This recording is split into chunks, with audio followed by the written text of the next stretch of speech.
Okay, I didn't even mean to do that one. I was looking for a place to stage a crash, and then one happened for real.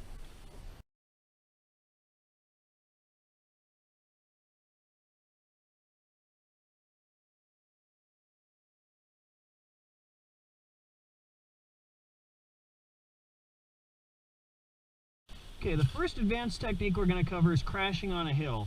Best case scenario, you land with the brake pedal up. And that's a good thing because when you pick this bike up, you want to be able to put your leg over it and put your foot on the brake to hold it in place. So this is a little bit trickier because you can't necessarily get the proper technique to lift it. And you want to keep it leaning uphill and then get on it. And then again, leave it in gear for this. And another thing you can do, advanced technique number 2, while you're holding down the brake, just pivot the bars and it'll walk the front end down the hill, so you're aimed down the hill farther so that you can just drive down the hill instead of trying to drive sideways and then down the hill. I had a crash recently where I was crashed with a bike laying down the hill, and if you crash with a bike laying down the hill, handlebars down the hill, what you need to do is pull the front end of the bike around and aim it down the hill and then pick it up. Here's a video of that crash. Holy shit! Fucker! Ah. Ah. Oh hell. Almost had it.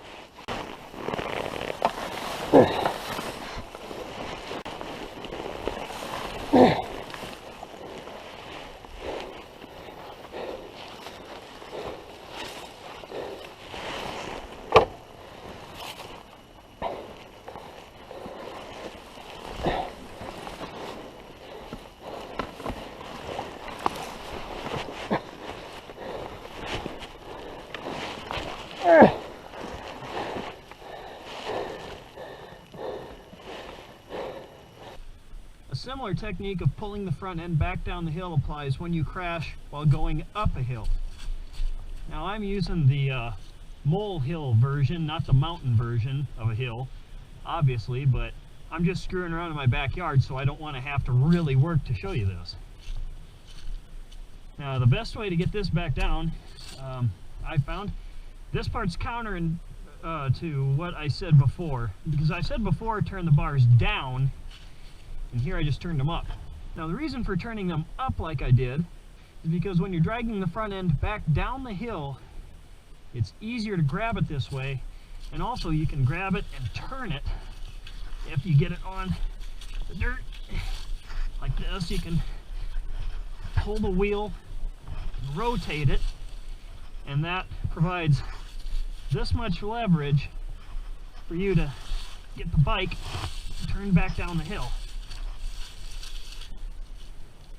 Now that you have it facing down the hill, we attempt to flip this handlebar the other way, and then pick this bike up. Make sure you don't grab the clutch lever when you're doing this. We could go skating down the hill. Now, I need a bigger hill to show you advanced technique number 4. So let's say you came up this hill, you wiped out, you drug the front end back around, and you're ready to go back down the hill and try it again. Except you can't get on your bike because the hill's too steep, or anytime you try and pick the bike up, it starts to slide. The key to this is hold the front brake. Again, if you can, hold the front brake as you pick it up. Leave it in gear. You can use the clutch lever to control the rear tire, and with the engine off, pulling the clutch in allows the back tire to turn. If you let it out, it locks it up. That way you don't have to be on the brake. And what you do is you lean against the seat a little bit. You put your feet out in front of you. Don't lock up your knees, because if you have your knee bend the wrong way, that's going to hurt. Light pressure on the front tire. You do not want to lock up the front tire, or you're going to crash all over again.